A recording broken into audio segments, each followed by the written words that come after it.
Ahora sí, ahora sí, empezamos a rebobinar. Estábamos viendo de que la carta del apóstol Pablo a Filemón está experimentada, digamos, en la cárcel. Es una de las cartas que se conoce como de las epístolas de la prisión, escrita en el año 59 al 61 después de Cristo.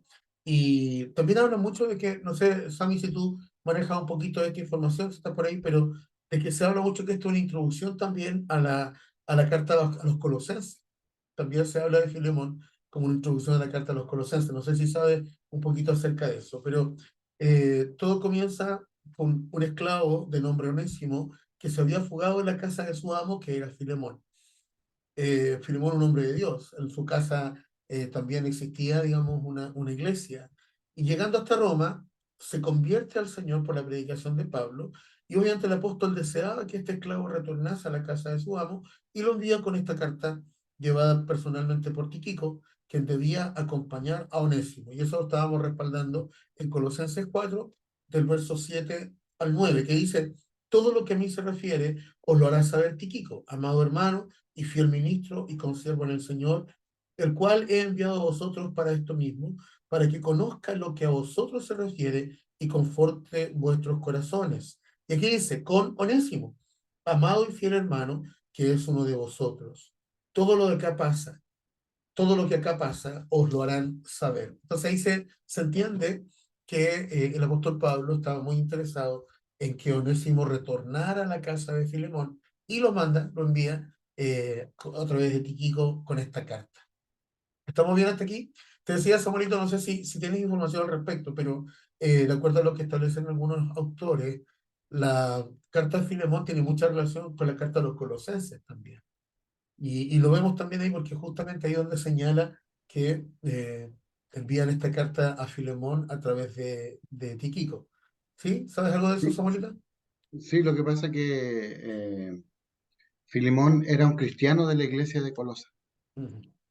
Él pertenecía a la iglesia de Colosa. Por eso está esa relación. Esa relación, ese vínculo. Mm.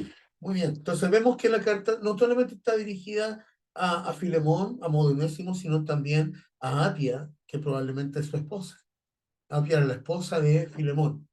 Y a Arquipo, un consiervo también en el Evangelio. Hay quienes han conjeturado que este último era hijo de Filemón y de Apia. También se incluye entre los destinatarios a quienes se saluda a la iglesia que se reunía en la casa de Filemón, de modo que la carta no es estrictamente privada, sino que era para toda la iglesia, porque lo saluda a través de formas plurales. Por ejemplo, en el verso 3 dice, gracia, paz a vosotros, de Dios nuestro Padre y del Señor Jesucristo. En el verso 22 dice, prepáreme también alojamiento, porque espero que por vuestras oraciones os seré concedido. Es decir, no está tan solo dedicada exclusivamente a Filemón, sino también a otros hermanos que están ahí. Habla de su esposa, habla probablemente de su hijo y de la iglesia que se reunía en la casa de Filemón. ¿Ya? Esto es súper interesante. ¿Qué más? Veamos rápido. La carta de sí misma entonces no aclara dónde vivía Filemón. Podíamos deducir de Colosenses 4:9 que está en Colosas y que Onésimo, y que aun cuando era su esclavo, mire qué interesante, el apóstol Pablo dice ahí en la carta a los Colosenses, dice que era es uno de vosotros, es decir, lo incluye. Mire qué buen punto eso. A pesar de que era a lo mejor servidor de Filemón, de igual forma destaca que es su hermano en Cristo. Esto es súper interesante, porque a veces existe mucho lo que es el orden jerárquico dentro de las iglesias. Y si bien tiene que haber una estructura organizacional, eso está claro. Eso es súper importante, el desarrollo de los ministerios, de los roles, de las funciones. Pero desde el punto de vista espiritual, es tan importante entender que somos un solo cuerpo, que ninguno está por sobre otro. Y esto es lindo. Mire, Filemón era el amo de Onésimo, pero el apóstol Pablo destaca que ellos son hermanos en Cristo. ¿Se da cuenta? A veces es difícil, por ejemplo, que el jefe se desarrolle y pueda liderar, pueda ordenar y que uno de sus subordinados sea su hermano. Aquí hay una enseñanza súper profunda en esto. Y para nosotros los pastores también, como líderes, nosotros entender que todos somos ciegos, que ninguno está por sobre el otro. Esto es algo súper profundo, hermano. Y si alguno quiere hacer algún comentario, por favor, siéntase la libertad de hacerlo. Pero claramente vemos que Onésimo es uno de ellos.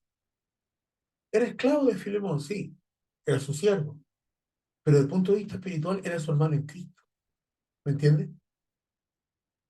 Entonces, eso establece, claro, vuelvo a repetir, la estructura organizacional del cuerpo de Cristo siempre va a estar presente, siempre.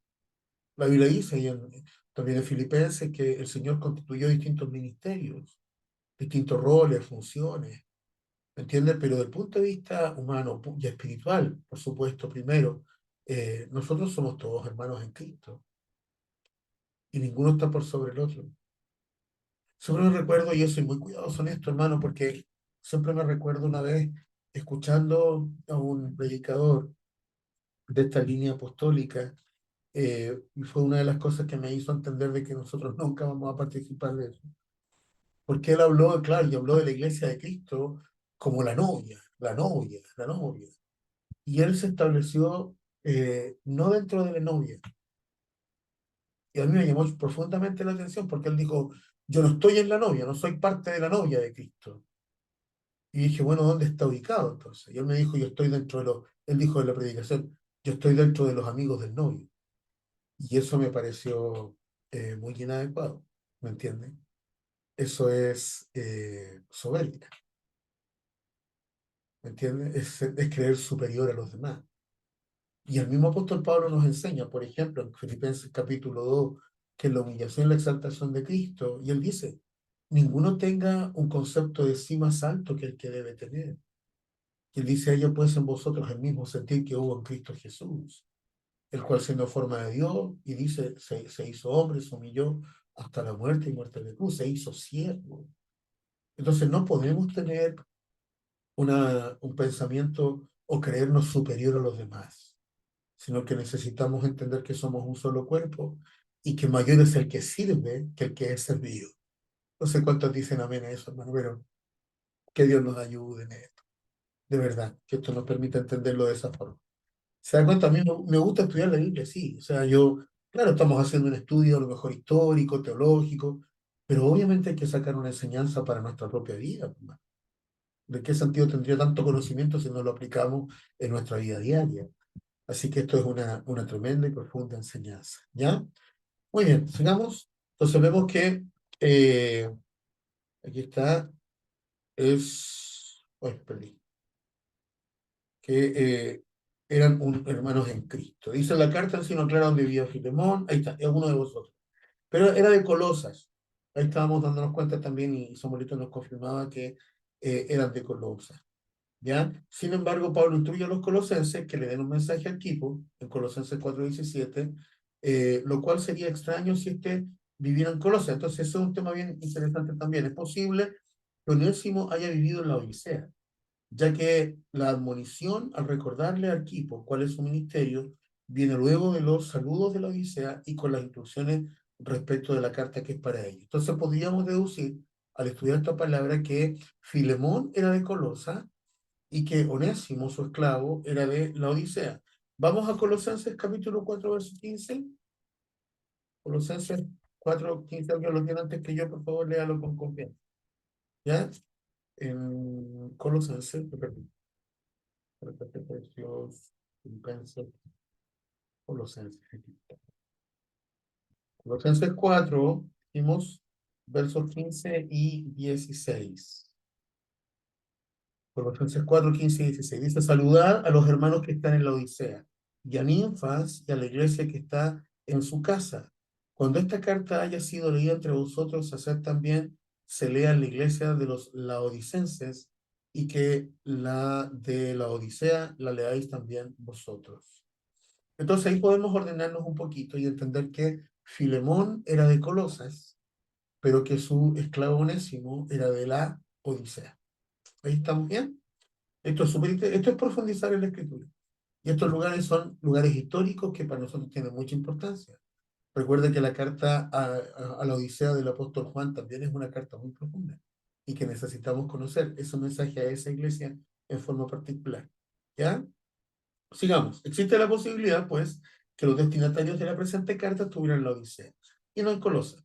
En cualquier caso, las tres ciudades, Colosa, la Odisea y Herápolis, estaban muy cerca una de la otra y nos da a entender que Epafras había trabajado en estas tres ciudades.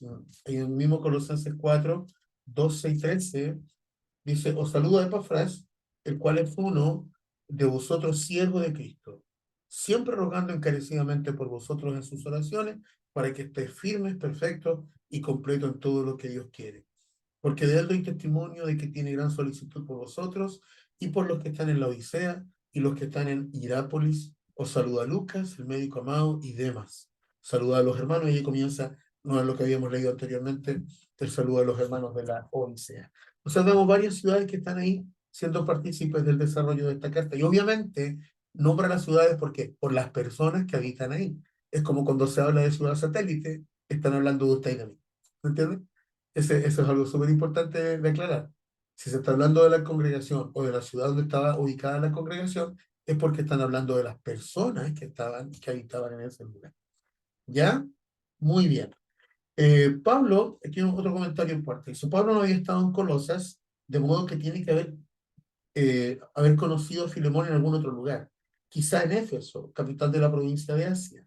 Parece casi seguro por el comentario alusivo de Filemón 19. Mira, ahí tenemos dos citas bien importantes. En Colosenses 2.1, Colosenses 2.1, ¿dónde está Colosenses? ¿Dónde está Colosenses?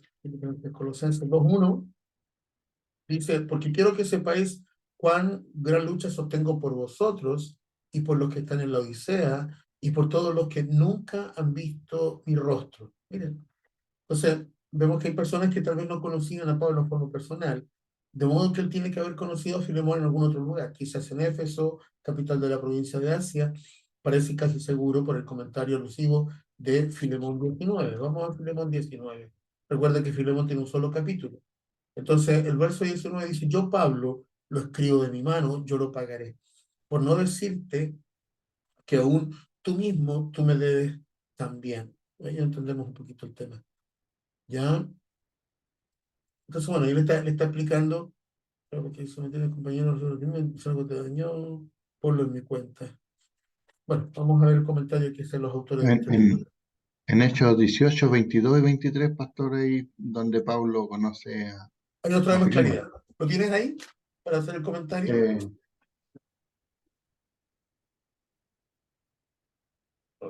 No, yo lo leo acá. Dice, habiendo arribado a Cesarea, subió para saludar a la iglesia y luego descendió a Antioquía.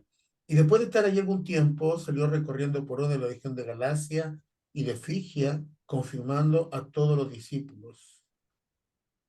Ahí está sí, en, la en tercera ese gira trans- misionera. En ese en viaje, ese transcurso, en esa gira, donde conoce a Filemón. perfecto. Estamos armando todos aquí este estudio profundo, ¿no? Hermano, cualquier duda, por favor, les vuelvo a repetir. Háganlo saber, algún comentario, alguna inquietud, porque juntos estamos armando esta linda enseñanza. Esto es lo que yo digo, es construir nuestro aprendizaje. ¿Ya? Estamos bien, entonces, ya.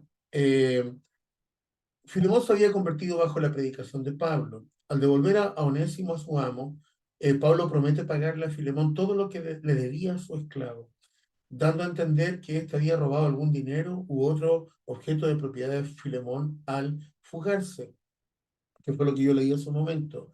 Al término de sus breves palabras, Pablo expresa su esperanza de poder volver a ver pronto a sus amigos. Ahí dice, prepárenme también alojamiento, porque espero que por vuestras oraciones os seré concedido. Es decir, manifiesta el deseo de encontrarse con sus seres queridos ahí. ¿Ya? Vamos con las características del libro. Dice, de todas las cartas de Pablo, es esta la del tono más personal, ingenuo, sin pretensiones y directa.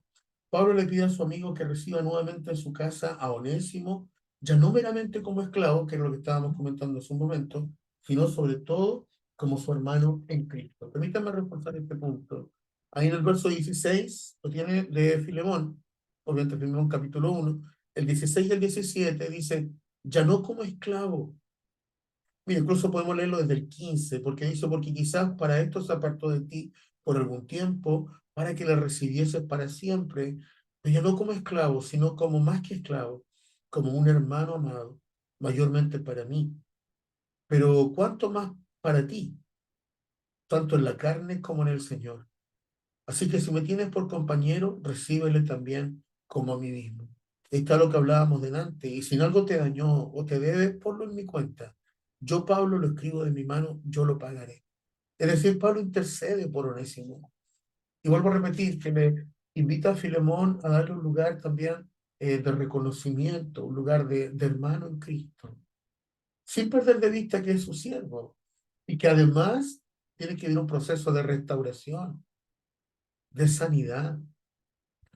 Mira, una de las cosas lindas que, por ejemplo, el domingo yo pude predicar en la iglesia de Cerrillo, es que cuando se produce alguna diferencia, alguna situación, nosotros siempre tenemos que ser personas restauradoras y dar la oportunidad de empezar de nuevo al que se cayó.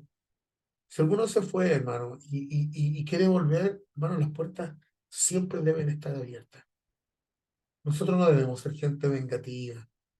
Incluso yo en esto soy muy cuidadoso porque, como en todas las congregaciones, nosotros también hemos vivido la experiencia y usted incluso los más nuevos han visto también, de hermanos que vienen, que están un tiempo, que disfrutan y por alguna razón, la que sea, no se sintieron cómodos, algo no les pareció y dejan de asistir y tal vez pueden buscar otro lugar, que dentro de todo sería lo más adecuado.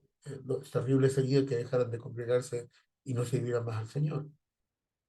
Pero si alguno de ellos quisiera volver y restaurarse, ¿cómo debe ser la recepción de la iglesia? ¿Están conmigo ahí? Con cariño, Sí, como la primera vez. perfecto. En Gálatas No, 6 dice, si alguno es sorprendido en alguna falta, si alguno cae en pecado, si alguno se equivoca, dice, ustedes que son espirituales, restáurenle con espíritu de mansedumbre. Es decir, nosotros debemos ser capaces de restaurar a aquel que se equivocó. Hay tiempo yo digo, de restauración. A lo mejor va a pasar algunos meses donde el hermano va a estar sentado, donde el hermano va a estar ahí siendo ministrada, escuchando, alineándose con la visión del pastor, con la visión que el Señor le entrega a la iglesia, pero de igual forma debe ser bienvenido, abrazado, contenido, ¿entiendes? Eso es algo sumamente importante, hermano. Y aquí es un poco lo que el apóstol Pablo le motiva a Filemón a recibirlo de una forma especial. Incluso dice, ahora que era creyente, Onésimo podía serle realmente útil. Eso dice el verso 11. Dice, en otro tiempo te fue inútil, pero ahora a ti y a mí nos es útil. Es decir, reconoce que hay una transformación en la vida de este varón. Pablo no le ruega a Filemón que lo libere de esclavo, de ser esclavo, pero se lo insinúa con bastante claridad en el verso 16 y 17, ya no como esclavo, sino más que esclavo, recíbelo como a mí mismo. Y en el verso 21, escrito confiando en tu obediencia, sabiendo que harás aún más de lo que te digo. Entonces, nos damos cuenta, hermano, de que este concepto de la restauración es algo muy importante. Cuando alguien se ha ido, cuando alguien se ha caído, cuando alguien ha faltado delante del Señor, es cierto, debe ser confrontado y llamado al arrepentimiento. Eso estamos completamente claros. Y también es necesario hacerlo. Pero de la misma forma necesita ser restaurado. El domingo en el devocional, Jorgecito, tú nos compartiste la experiencia de Pedro, ¿cierto? Cuando Jesús le pregunta 3 veces, Pedro, ¿me amas? Domingo de la noche José hizo el devocional y él compartió la experiencia del apóstol Pedro después de haber negado al Señor y cuando Jesús ha resucitado y lo restaura. Y a mí esa expresión me impacta profundamente porque le pregunta 3 veces, Simón, hijo de Jonás, ¿me amas más que esto? Y la respuesta, Señor, tú sabes que te amo. Y por segunda vez le pregunta, Simón, hijo de Jonás, ¿me amas más que estos? Y segunda vez, Señor, tú sabes que te amo. Y a la tercera vez dice que Pedro se entristeció. Eso lo leíamos el otro día. Le dolió en su corazón. Entonces ahí nos damos cuenta, hermano, que fue, escúcheme bien, fue confrontado con su pecado. Jesús lo confrontó. 3 veces me negaste, 3 veces te estoy confrontando. Y aquí donde Pedro dice, se derrama delante del Señor. Señor, tú lo sabes todo. ¿Sabes lo que interpreto yo en esa frase? Es como decir, Señor, fui débil, fui cobarde. Señor, no tuve las agallas necesarias. Te fallé. Señor, te fallé. Y Jesús, luego de confrontarlo con su pecado, lo restaura y lo sana. Apacienta mis corderos. Cumple la misión por la cual fuiste llamado. ¿Sabe? La iglesia cristiana, es una iglesia especialista en disciplinar, pero no sabe cómo restaurar. Y si hay algo que yo quiero ser, también es ser un hombre restaurador. Es difícil, no es fácil, porque a veces la restauración se interpreta como, ya no importa, echémosle para adelante y pasémoslo por alto. Y no es así. Jesús confrontó, llamó al arrepentimiento. Uno de los mayores ejemplos que tenemos en eso por ejemplo, la experiencia de la mujer sorprendida en adulterio. ¿Se acuerda de eso, no? Y que los judíos la iban a lapidar, porque la ley judía establecía eso. Y le preguntaron al Señor para tentarlo, le preguntaron, Señor, la ley dice que esta mujer debe ser apedreada hasta morir. ¿Y qué dices tú? Usted sabe la respuesta magistral del Señor. Ni siquiera sin levantar la mirada, escribiendo con su dedo en tierra, le dice, el que esté libre de pecado, que lance la primera piedra. ¿Se acuerda, no? ¿Está aquí conmigo? ¿Sí? Y todos acusados por su propia conciencia, dice la palabra, soltaron las piedras y se fueron. Ahora, aquí es donde hay dos posturas radicales. ¿Qué dicen los legalistas? Se centran en la expresión. Cuando la mujer vuelve y Jesús le pregunta, bueno, ¿dónde están los que te condenaban? Y dice, no, todos se fueron. Entonces el legalista dice, ¿ah? Vete y no peques más. Se centra en eso. Pero el que es hipergracia, dice, ni yo te condeno. Entonces, el equilibrio perfecto está en las dos frases. Sí, la gracia del Señor no nos condena. Como yo lo he enseñado muchas veces, el abogado perfecto que intercede por nosotros. Bendito sea su nombre. Pero también está el llamado al arrepentimiento y a la transformación de vida. No peques más. No lo vuelvas a hacer. Jesús no nos condena, nos restaura, pero nos llama la atención en este sentido. No lo vuelvas a hacer.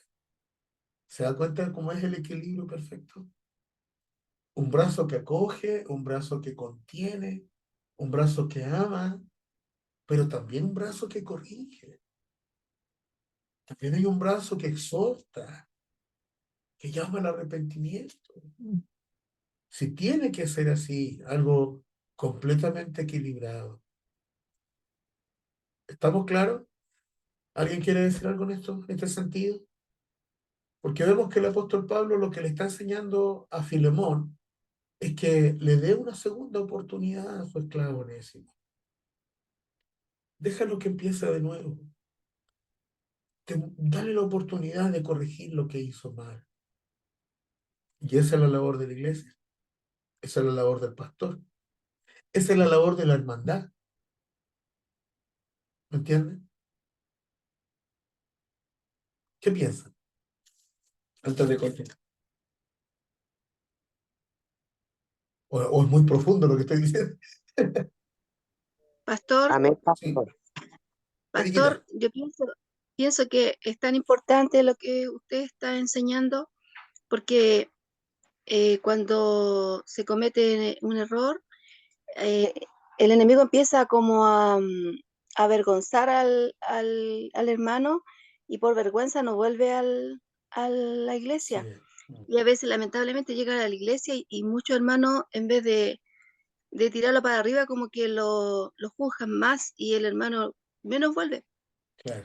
Entonces es importante apoyarlo y decirle que Jesús es el que en la cruz Él se llevó todos nuestros pecados y que abogado tenemos. Entonces creo que hay que ayudar al que cae a levantarlo y que Amén. vuelva al camino. Así Entonces creo que es es. muy importante. A eso somos llamados y es lo que nosotros tenemos que todos hablar el mismo idioma. Ahora, vuelvo a reafirmar esto. La gracia del Señor nos permite empezar otra vez. Nos permite corregir lo que hicimos mal. Nos permite, y ahí está el proceso de la restauración, de poner a una persona en el mismo lugar de donde cayó, que fue lo que Jesucristo hizo con el apóstol Pedro. Lo puso en el mismo lugar. Pero, escuche bien, para eso también es importante el proceso del arrepentimiento y de los frutos dignos de arrepentimiento. O sea, ahí está el equilibrio perfecto. Porque si yo veo a un hermano, claro, se equivocó, quiere volver, pero sigue haciendo lo mismo, lamentablemente lo voy a recibir con amor, lo voy a recibir con cariño, con ternura, pero no le voy a poder poner en el mismo lugar donde cayó si no da frutos dignos de arrepentimiento. Eso es clave. ¿Se fijan? Entonces, ¿dónde está el equilibrio perfecto? Vuelvo a repetir, un brazo que acoge, un brazo que ama, un brazo que da una nueva oportunidad, pero también un brazo que llama al arrepentimiento, a la transformación, al cambio de vida. Eso es algo que es sumamente importante.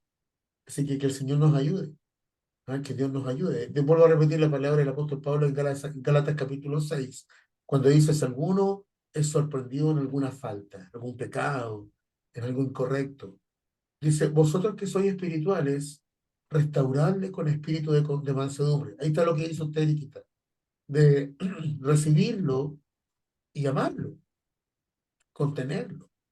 Pero también, de parte de la persona, debe haber un fruto digno de arrepentimiento. Y eso es lo que debemos también reforzar. Ese es el equilibrio perfecto. ¿Amén? Pues ahí estamos bien eso.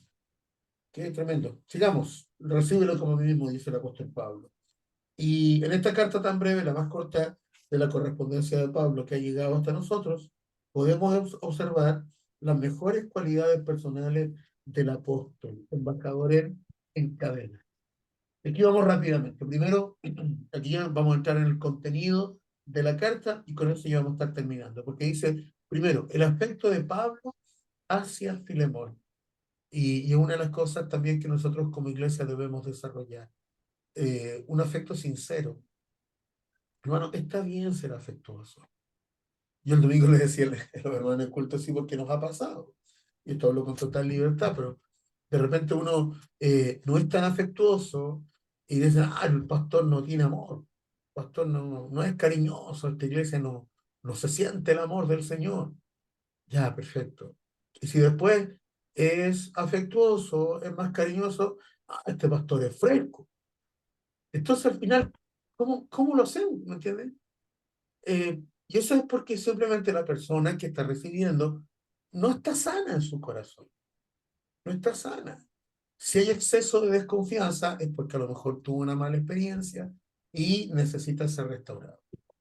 Y si a lo mejor está muy carente y necesita tanto afecto, es porque también necesita sanar esa área en su corazón. Entonces, ahí nos damos cuenta que necesitamos el equilibrio perfecto. Pablo es un hombre afectuoso. Cuando le dice a Filemón, doy gracias a mi Dios, haciendo siempre memoria de ti en mis oraciones, porque oigo del amor y de la fe que tienes hacia el Señor Jesús y para con todos los santos, para que la participación de tu fe sea eficaz en el conocimiento de todo el bien que está en vosotros por Cristo Jesús. Pues tenemos gran gozo y consolación en tu amor, porque por ti, oh hermano, han sido confortados los corazones de los santos. Es decir, hay una relación de amistad profunda, de afecto, de expresarse el cariño. ¿Se acuerda cuando yo le he hablado de este libro que no me puedo acordar a quién se lo presté? Si alguien por ahí lo tiene, que me recuerde. Es un libro que se llama Me llaman pastor y es muy lindo. Y es un libro escrito por un pastor anciano, un hombre ya adulto que de hecho, estaba jubilado de su labor pastoral y que escribe este libro como un consejo a las generaciones más jóvenes. Y hay una parte del libro que a mí es la que más me impactó y que recuerdo profundamente, que es cuando él comparte la experiencia, él dice, y le dice a los pastores más jóvenes, no tengas temor de decirle a la iglesia que las ama. Atrévete a decirle, hermano, ¿saben? Yo los amo con todo mi corazón. Entonces yo, por ejemplo, cuando les escribo a ustedes, ¿se han fijado? Que yo hoy día mismo les escribí el devocional de la mañana y les pongo, ¿no? Les mando. Y es de verdad, o sea, es una cuestión sincera. Entonces el apóstol Pablo también expresa su cariño sincero. Y es en los momentos duros, difíciles, donde se comprueba esto. Cuando hay crisis, cuando hay complicaciones, y también cuando en algún momento es necesario llamar al arrepentimiento, a la corrección, al orden, también es parte del amor. ¿Está conmigo? Entonces el tema está en la forma correcta. Luego, en la segunda parte del libro, vemos la apelación a favor de Onésimo, que es lo que estábamos leyendo hace un momento. Cuando el apóstol Pablo le dice a Filemón y le pide que lo reciba como un hermano y ya no como un esclavo, sino que le dé una categoría de honra como un hermano en Cristo. Y aun cuando no le dice derechamente que deje de ser su esclavo, pero sí le habla y le habla de la restauración, que perdone el error cometido, que lo perdona por haberse fugado, que lo reciba nuevamente en la casa, que es lo que estábamos recién haciendo este comentario. Incluso le dice, si algo te debe, yo lo pago por él. Es decir, hay una apelación para que él demuestre el amor sincero. Y aquí nos centramos en el tema central de esta carta, que es la restauración de las vidas. Amén. Y la parte final, donde dice, te saludan Epafras, mi compañero de prisiones, por Cristo Jesús, Marcos, Aristarco, Demas y Lucas, mis colaboradores. Y dice, la gracia de nuestro Señor Jesucristo sean con vuestro espíritu también. Y decimos amén a eso. ¿Eh? Qué interesante lo que estamos viendo aquí. Y me gusta mucho hablar de este punto de la restauración. Que Dios nos ayude a ser un pueblo restaurado. Que corte ataduras. De hecho, miren, hagamos este ejercicio. Otra vez lo hice en la iglesia, se rió el domingo pasado. Pero en un par de minutos, un minuto, ¿cuántos rostros usted puede recordar de hermanos que estuvieron con nosotros, que fueron parte de nuestra familia de fe y que hoy no están por alguna razón? Hay harto. Hay quienes se han trasladado y están sirviendo en otros lugares. Bueno, gloria al Señor por eso. Y les bendecimos y verdaderamente le pedimos al Señor que les vaya bien. Nosotros nunca vamos a tener una palabra de rechazo hacia nadie. Pero también pensamos en aquellos que no se están congregando y que hoy día están lejos del Señor. Uno no debe mucho hablar de lo que hace, pero he estado escribiéndome con hermanos que eran parte de nuestra iglesia y que yo sabía que no se estaban congregando y los estoy motivando o a volver o que busquen un lugar donde poder congregarse.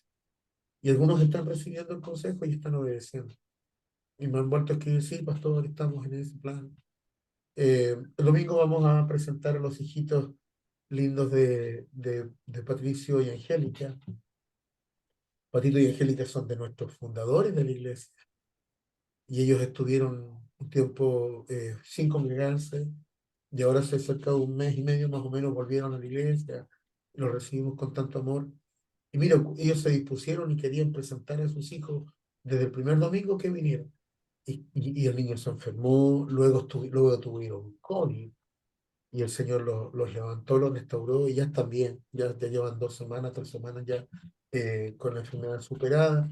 Y este domingo que viene vamos a presentar a sus hijitos. Gloria a Dios. Es decir, varios años que habían estado lejos de nuestra congregación y Dios Qué hermoso. los trajo de regreso. ¿Se goza por eso que me decían? Sí, de todas maneras, sí. Yo ¿Se digo que fijan? grande es el Señor, ¿ya? Así es. Cuando ellos se fueron, yo tenía mucha tristeza. Mm. Me dio tristeza porque ellos se fueron, ¿ya? Y cuando muchas veces nos topamos en la carnicería acá, el hermano ese estaba al lado mío, ¿ya? Y yo lo miraba para saludarlo, pero no, daba vuelta la cara. Y Claro, yo porque dije, se van a veces con su corazón triste. claro, ¿por qué? Decía yo cuando con este hermano, bueno, nos amamos todavía mucho, entonces yo decía, ¿por Mm. qué? ¿Cuál será su razón? ¿Cuál será su motivo? Pero yo te pido por él, porque la verdad es que uno no sabe, pastor, tiene que orar nomás, Amén. porque Así los es. ayude. Y Claro, bueno, Dios ha sido tan bueno que les permitió restaurarse, volver a congregarse. Y yo creo que eso va a pasar, hermanos, con muchas personas.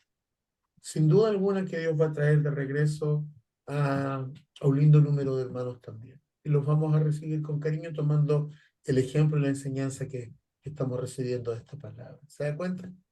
Entonces, vivamos eso, que el Señor traiga y añada a la iglesia los que han de ser salvos y restaure a los que por alguna razón dejaron de participar. Samuelito. Pastor y hermanos, bueno, la carta de Filemón sin duda es una restitución, una reconciliación, es un Amén. llamado. O sea, cualquiera que se está iniciando a predicar y quiere hablar algo de restitución, esta es una muy buena carta. El apóstol Pablo, cuando envía a Onésimo donde Filemón, para que Filemón lo reciba, ¿cierto? A ese que antes te era inútil, le dice, pero que a mí me es útil y también te va a ser útil a ti. Y Filemón, eh, con su corazón, bueno, Filemón era como un patrón de fondo, pero con su corazón ya en Cristo, él perdona a Onésimo y lo envía de nuevo a donde Pablo, lo envía nuevamente a Roma. Y es ahí donde Onésimo empieza a recibir toda la enseñanza de- del apóstol Pablo y se convierte en un predicador. Y después se convierte en el futuro obispo de Éfeso. Y eso lo dice, lo dice la patrística, lo dice San Jerónimo y, y Ignacio de Antioquía también hace mención acerca de la carta, de las cartas que le mandan a Onésimo cuando ya era obispo. O sea, lo que pudo haber hecho este muchacho, ¿cierto? En su vida, eh, le robó a su jefe, hablando chilenismo, frase cliché, le roba a su jefe, huye, es preso, Pablo le habla de Cristo, recibe el perdón, lo envía nuevamente cuando sale de libertad donde su amo, recibe el perdón de su amo y su amo ya lo recibe no como un esclavo, porque había tres tipos de esclavos, no lo recibe como un esclavo, sino que ya lo recibe como un hermano en Cristo. Entonces, lo que llegó a ser la vida de Onésimo después de ser un esclavo, llegó a ser obispo de Éfeso. Y, y luego muere él lapidado, muere este obispo, muere apiedrado. ¿Ya? Las piedrazos que eran en esos años, en esos tiempos, no eran que te tiraban piedras, sino que eran sepultados. Y no paraban hasta cuando ya estaba todo el cuerpo sepultado en piedra y corría un hilito de sangre y ahí ya se veía que había muerto. Y así fue la muerte de el obispo Onésimo. No se le escucha, pastor. Qué tremendo, hermano, lo que nos acabas de compartir, de verdad. Esta es la parte histórica que a veces uno desconoce y es sumamente profundo. Gracias por compartirlo, Samuel. Viste, por eso te digo, somos compañeros de milicia, nos complementamos en esta iglesia. Así que de verdad es un tremendo aporte, qué lindo. Hay varias cosas enriquecedoras que se pueden sacar también de la de este estudio, de este libro de Salomón, porque en el contexto era una esclavitud greco-romana, que era bastante dura. Eh, También hay que estudiar a a los personajes que se nombran aquí en el libro, por ejemplo, la hermana Apia, quién era, qué significa. También está nombrado Epafras, Mm. estudiar lo mismo Onésimo, estudiar a Filimón, los bosquejos que tiene la carta y por supuesto la lección espiritual que nos está dejando esta carta. Por ejemplo, el poder que tiene el Evangelio para cambiar las vidas, porque a la final la vida de Onésimo fue cambiado por el Evangelio que le predicó el apóstol Pablo. Entonces, el Evangelio tiene un poder para hacer que las personas corrijan cualquier error Amén.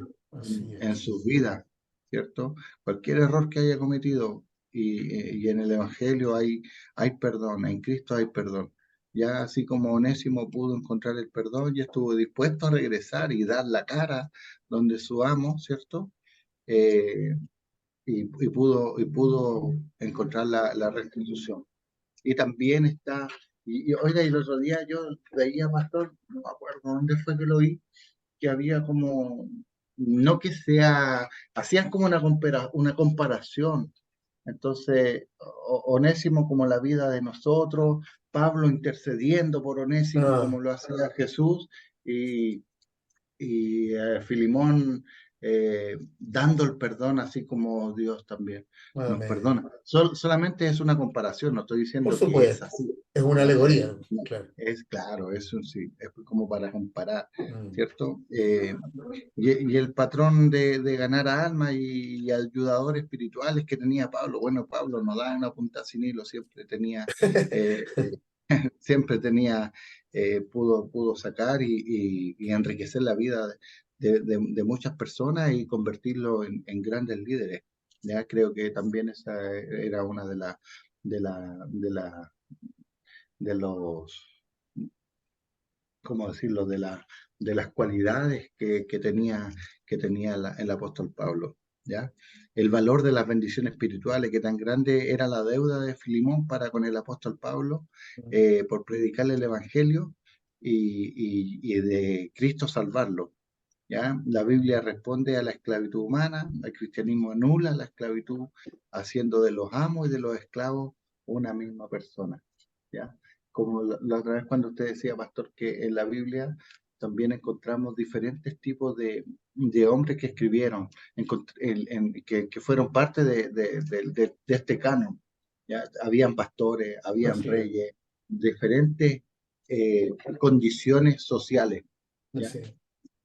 Así que eso, pastor. Soldados, artistas, artesanos, Claro, campesinos, pastor. claro. Qué bueno. Entonces, no hay discriminación, no hay Eso es. discriminación en eso, ¿ya? La ocasión de la carta, unos 5 años después de haberse marchado Pablo, cuando estaba de viaje en la prisión de Roma, eh, se cree que Onésimo había, bueno, robado algún tipo de dinero a esta persona. Y ahí es donde escribe el propósito de la carta, que era interceder con Filemón para que perdonara a este esclavo que andaba de forma fugitiva y le recibiera ya no como un esclavo, sino como un Un hermano. hermano en Cristo. Qué tremendo. Que Dios nos ayude a ser gente restauradora. Amén. Amén. A restituir lo que se dañó. Qué lindo eso. Pastor, Amén. Carmencita, gracias, Samuelito. el nombre de Onésimo significa útil. Amén. Mire qué buen Para- aporte. Dice útil para siempre. Amén. Eso. Gloria al Señor. ¿Cuántos quieren llamar Onésimo entonces ahora? Pastor, ¿Sí? Eriquita. pastor, que aquí se ve como un plan perfecto de Dios en la vida de Onésimo, Así es. porque robó, llegó a la cárcel, se encontró con Pablo y ahí encontró la salvación. Muy lindo cómo hace el Señor las cosas. Así es. Ahí es donde nosotros tenemos que decir a veces, no entendemos los planes, no entendemos los propósitos que Dios tiene, cosa que en lugar de quejarnos, a veces preguntar, Señor, ¿cuál es tu propósito con esto? ¿Cuál es el para qué de esto? ¿Se da cuenta? Qué tremendo. ¿Cuánto dan gracias al Señor por la enseñanza de hoy? Qué linda, linda Amén. palabra de verdad. Oramos al Señor para dar gracias y luego damos algunos avisitos y nos vamos a descansar. Hermano Tito, le pido que nos bendiga, por favor, con la oración final. Recuerda encender el micrófono, sí, por favor. Eso.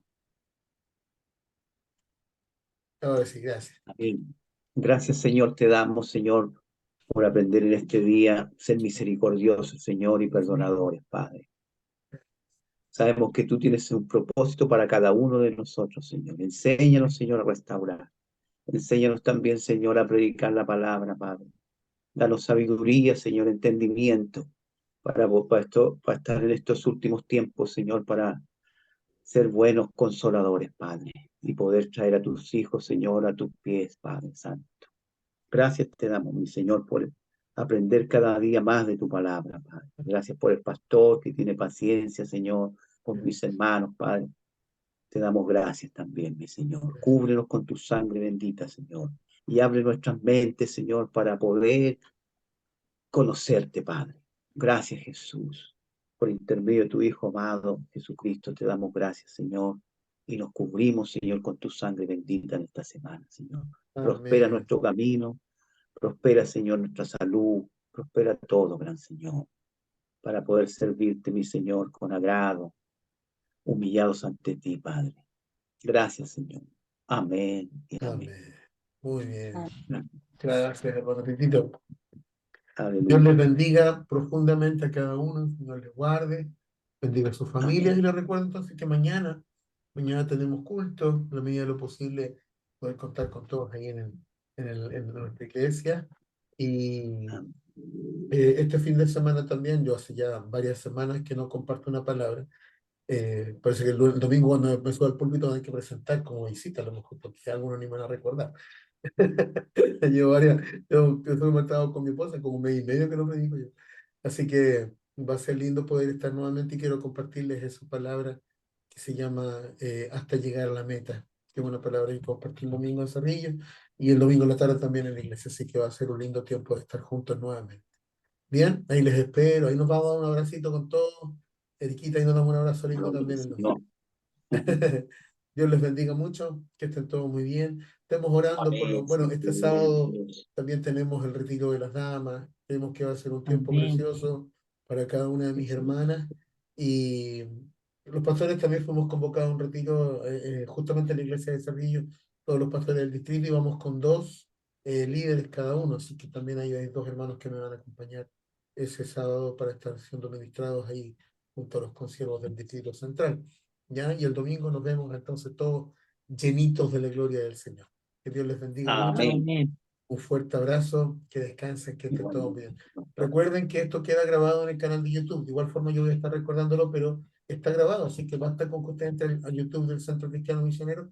Ahí va a encontrar todas estas grabaciones de todas las clases anteriores también. ¿Ya? Que estén Y muy por bien. todo Nos y vemos. por todo el mundo. Eso es. Bendiciones. Chao, que estén bien. Chao, Que chao. alcance. Gracias. Chao, chao. Bendiciones.